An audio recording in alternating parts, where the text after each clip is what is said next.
Eh bien bonjour à tous, ravi de vous retrouver aujourd'hui pour une nouvelle vidéo débrief du MotoGP. On va évidemment donc se débrief cette journée du vendredi, la FP1 mais aussi donc la P2 du MotoGP sur le circuit de Mandalika. J'espère donc que dans l'ensemble ça va vous plaire et si ça vous plaît n'hésitez pas à mettre un petit like et comme d'habitude pour les vidéos débrief du vendredi, cette vidéo est sponsorisée par NordVPN. Alors avec NordVPN vous avez accès à de multiples fonctionnalités mais vous avez surtout aussi avec un seul abonnement la possibilité de regarder de nombreux sports mécaniques ou par exemple même le football si vous aimez la Ligue des Champions ou encore l'Europa League. Vous avez aussi accès à de nombreux films et séries exclusives qui sont par exemple disponibles sur des catalogues étrangers. Le meilleur exemple c'est évidemment Disney Plus US où on peut retrouver Avatar 2 ou encore les derniers Marvel. Ou si par exemple vous êtes à l'étranger que vous voulez suivre la Coupe du Monde du rugby sur MyTF1 avec NordVPN, vous pouvez faire tout ça. Et regardez, je vous montre, c'est extrêmement simple d'utilisation. Vous allez donc installer l'application, l'ouvrir et ensuite il y a deux choix qui vont donc s'ouvrir à vous. Soit vous allez vous connecter à un serveur en Belgique et ensuite sur internet vous allez aller sur la RTBF Ovio,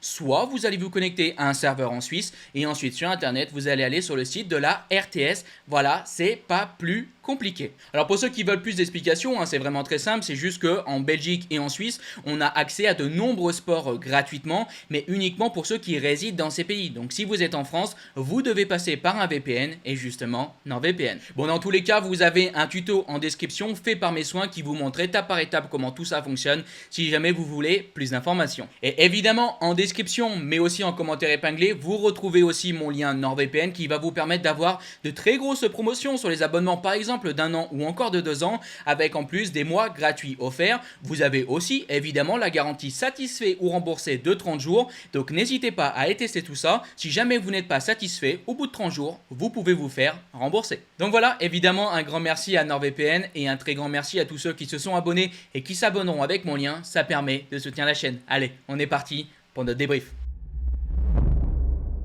Bon et déjà pour commencer je voulais vous donner quelques petites informations. Déjà du point de vue de la météo, on a pu avoir une très bonne météo que ce soit lors de la matinée mais aussi lors de l'après-midi. Et aussi à noter qu'on a testé un nouveau pneu arrière médium chez Michelin. Et du coup l'ensemble du plateau a testé ce nouveau pneumatique avec donc apparemment une carcasse plus dure. Ce qui pourrait peut-être possiblement permettre d'aider certains constructeurs ou en tout cas peut-être réduire un petit peu de performance pour certains constructeurs. C'est Fabio qui en avait parlé qui disait que ce pneu arrière plus dur pouvait peut-être faire en sorte que les autres constructeurs soient un poil moins bien et ça pourrait donc peut-être rééquilibrer un petit peu l'écart de performance par exemple donc entre la Yamaha et une Ducati on va dire. Mais bon je pense clairement que du point de vue du pneumatique il faudra attendre un peu plus de temps pour avoir un avis plus complet là-dessus. Et pour terminer ces quelques informations je voulais vous parler des pilotes qui sont donc de retour ici à Mandalika. Tout d'abord dans le giron Ducati on retrouvait Nea Bastianini ou encore Luca Marini mais surtout Marco Bezzecchi. Dans une précédente vidéo je vous disais que malheureusement j'avais une très mauvaise nouvelle. Bezzecchi s'était donc blessé à l'entraînement, il s'était fracturé la clavicule droite, il a été opéré précisément dimanche. Et pourtant, il est déjà de retour. Et je vous avoue personnellement que je pensais concrètement que Bezzecchi avait quand même des chances de rater ce week-end ici à Mandalika. Non, il est de retour. Et ça démontre encore une fois toute la force physique, mais aussi mentale de ces pilotes MotoGP. Alors évidemment qu'on peut aussi repenser à ce qu'avait fait Jorge Lorenzo. Il avait été opéré le samedi, si je ne me trompe pas. Il était déjà de retour le lendemain, le dimanche, après s'être cassé la clavicule à Assen. Donc évidemment, ces pilotes MotoGP ne font que de nous surprendre. Mais bon, c'est toujours quand même quelque chose d'assez compliqué. Là, on avait pas mal d'interrogations du point de vue physique pour Marco Bezzecchi. Il a essayé de rouler, certes, mais est-ce qu'il allait pouvoir continuer tout le long du week-end? On se rappelle la situation d'Alex Rins au Japon. Il a essayé, il est revenu, mais malheureusement, il a abandonné finalement parce qu'il ne se sentait pas assez bien physiquement.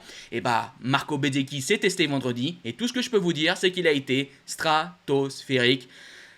Donc les mots manquent clairement pour décrire ces pilotes MotoGP. Et quand on parle justement d'abandon, Alex Marquez lui aussi faisait son retour ici à Mandalika, mais après une chute lors de la matinée, il a préféré abandonner. A noter aussi qu'Alex Rins est aussi de retour et cette fois-ci, ça a l'air de tenir. Enfin bon, maintenant comme d'habitude, on va passer assez rapidement sur la FP1 et ensuite on va se faire le débrief complet de la practice, là où on a encore une fois battu le record de la piste et là où on a roulé extrêmement vite. Mais tout d'abord, la première séance d'essai de ce matin. On retrouvait donc premier, Jorge Martin très performant, suivi deuxième de Maverick Viñales, troisième Aleix Espargaro, ensuite Franco Morbidelli, surprenant quatrième.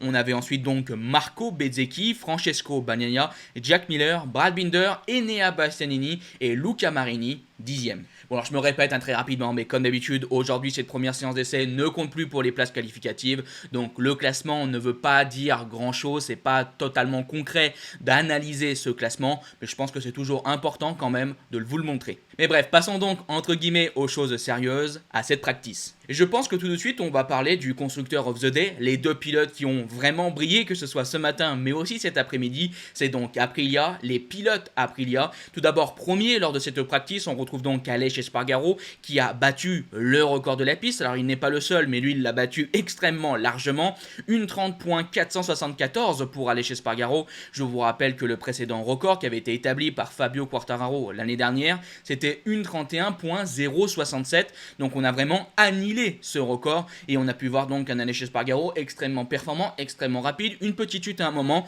mais vraiment c'est une journée du vendredi qui pour l'instant est idéale pour Aleix et c'est aussi dans un certain cas général la même chose pour Maverick Viñales, deuxième, à Viñales qui a roulé lui en une 30.628. Bref, les deux pilotes Aprilia ont été vraiment exceptionnels. Alors je sais pas si on va partir comme le week-end qu'on avait pu avoir à Barcelone où les pilotes Aprilia étaient au-dessus de la mêlée, mais après cette journée du vendredi, eh bah, ils ont l'air quand même vraiment mieux que l'ensemble du plateau. En tout cas, ils ont un petit quelque chose en plus. Moi, j'ai été personnellement assez bluffé des performances des deux pilotes Aprilia. Mais à noter qu'il y a un autre pilote Aprilia dans ce top 10, le pilote RNF Miguel Oliveira qui est à la 7ème position et son coéquipier par contre Raúl Fernández est plus loin à la 14e place. Alors c'est vrai que pour Raúl Fernández c'est un petit peu plus compliqué, mais voilà, on a quand même 3 pilotes Aprilia dans le top 10, ça veut dire beaucoup, surtout que je rappelle que les pilotes RNF ont l'Aprilia de 2022 et non pas celle de 2023. Donc ouais, dans l'ensemble une magnifique journée pour Aprilia et j'ai vraiment hâte de voir ce que ça va donner en qualification mais aussi en course. Des fois on sait qu'Aprilia sont très rapides le vendredi et en qualif il y a des coups de pas de chance ou voilà, des choses qui ne vont pas dans leur sens et malheureusement ensuite ça part un peu en cacahuète. Donc bon, on croise les doigts pour Aprilia que le week-end continue dans la bonne direction après cette magnifique journée. Allez, maintenant on va continuer avec un autre constructeur européen et on va donc parler de Ducati, mais tout d'abord je veux parler de mes déceptions parce que mes déceptions concernent donc deux pilotes Ducati. Tout d'abord c'est Johann Zarco qui clairement n'a pas été dans le coup après cette première journée. Il est donc 13e et ça a été compliqué pour Johann qui ne semble pas avoir trouvé le petit truc déjà pour se hisser dans le top 10, mais on l'a vu clairement assez loin entre guillemets du point de vue du classement. Donc ouais, c'est un petit peu décevant. J'espère que demain, parce que évidemment Johann Zarco va donc se retrouver en Q1 vu qu'il est en dehors du top 10, j'espère qu'il pourra réaliser de belles choses et qu'il va pouvoir passer en Q2 parce qu'on sait que les départs c'est tout de suite compliqué, que ce soit pour Zarco ou pour un autre pilote évidemment. Donc j'espère franchement que Zarco sera l'un des deux pilotes qui va passer en Q2 et qu'ensuite il nous fera un bon chrono. On croise les doigts que les équipes de Johann Zarco et que Johann Zarco lui-même trouve quelque chose pour la journée du samedi. Et l'autre grosse déception, et c'est quand même une surprise, mais surtout c'est une déception qui a des conséquences, c'est Francesco Bagnaia qui est très loin. Pecco a terminé à la 15e position après cette journée du vendredi. Un Pecco qui semble avoir craqué sous la pression, un Pecco qui vraiment a eu énormément de mal après cette journée du vendredi. C'est pas la première fois qu'on voit par exemple lors de la matinée un Pecco qui est en difficulté ou en tout cas un Pecco du point de vue du classement qui est assez loin. C'est déjà arrivé plus d'une fois, c'est même très souvent le cas, mais l'après-midi on voit toujours un nouveau visage pour Pecco. Pecco qui arrive toujours à enchaîner de bons chronos, à être rapide, on trouve tout simplement des solutions à ces problèmes. Et bah là, ici, lors de cette journée du vendredi, on n'a pas trouvé de solution pour le pilote italien. Alors on était capable de faire de bons chronos, on a eu aussi un petit peu de malchance avec des drapeaux jaunes, mais surtout on a fait beaucoup d'erreurs. C'est pour ça que je dis que peut-être que Pecco a craqué un peu sous cette énorme pression, parce que lui, il joue le titre de champion du monde, Jorge Martin, lui, qui est très performant. Donc voilà, il y a une énorme pression évidente sur les épaules de Francesco Bagnaia, et c'est pas de dire qu'il ne sait pas la gérer, mais on a l'impression qu'après cette journée du vendredi, ça a été compliqué pour lui. Comme j'ai pu vous le dire donc à la fin de la séance, il avait quand même le rythme pour rentrer dans le top 10, mais des erreurs, des drapeaux jaunes, et ça a fini donc à la 16e position. C'est un week-end ici à Mandalika qui s'entame quand même d'une manière très difficile pour Pecco. Maintenant, moi je vais tout de suite vous dire, je pense franchement que demain, dès samedi, Ducati aura trouvé les solutions, que Pecco sera de nouveau extrêmement rapide, en tout cas capable d'enchaîner de très bons chronos, et je pense que Pecco fera assez logiquement partie des deux pilotes qui seront capables de passer ensuite en Q2 et peut-être qu'ensuite en Q2 il fera aussi un très très bon chrono. Voilà, c'est une journée du vendredi qui est très difficile.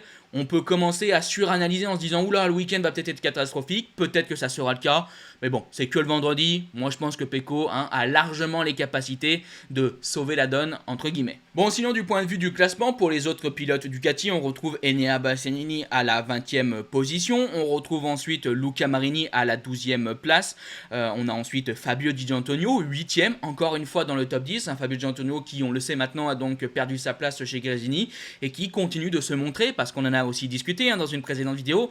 Bah voilà, Di Giannantonio aujourd'hui, oui c'est sûr, il ne sera pas chez Gresini en 2024, mais il a encore des chances de pouvoir possiblement continuer en MotoGP, donc il continue de performer, d'essayer de se montrer, et c'est quand même très impressionnant parce que Fabio Di Giannantonio a vraiment fait un gros bond en avant du point de vue du classement. Et ensuite, pour continuer sur les autres pilotes Ducati, on retrouve aussi Jorge Martin, très bien, très rapide à la 5e position, mais surtout premier pilote Ducati, Marco Bezzecchi à la 3e place. Alors moi je sais plus trop quoi vous dire, il est blessé, il se fait opérer dimanche, il revient jeudi pour l'aval des médecins, c'est tout bon, il va rouler ensuite vendredi, il se met une énorme boîte quand même, enfin une boîte en tout cas à haute vitesse lors du vendredi matin, tout va bien, pas de bobo, mais bon c'est jamais bon, surtout quand tu as été opéré il y a quelques jours, on a des conditions qui sont très difficiles avec d'énormes chaleurs, et pourtant le pilote italien termine 3e, premier pilote Ducati.